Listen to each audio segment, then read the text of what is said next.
دوست کے ابا جی فوت ہو گئے۔ دھاڑے مار مار کر رویا، لیکن بعد ازیں کفن دفن ایک دم سنجیدہ ہو گیا کہ کفن 3000 کا آیا۔ گورکن نے 1500 لیے۔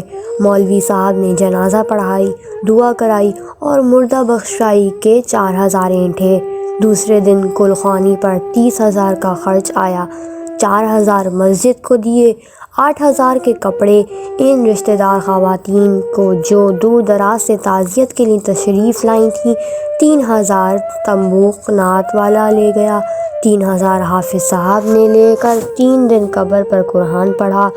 3000 پیر صاحب کی نظر کیا جو پیر محل سے تشریف لائے تھے۔ 9000 میں جمعرات کی دیگ پکی۔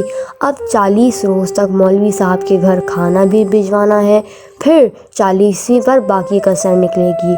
کل میں تعزیت کے لیے گیا تو اللہ یار ایک سرد آہ بھر کر بولا، زندگی تو موت کی امانت ہے، لیکن بابا جی اگر گندم کی فصل اٹھانے کے بعد فوت ہوتے تو ذرا اچھے طریقے سے رخصت کرتا، پتہ نہیں نجات بھی ہوگی کہ نہیں۔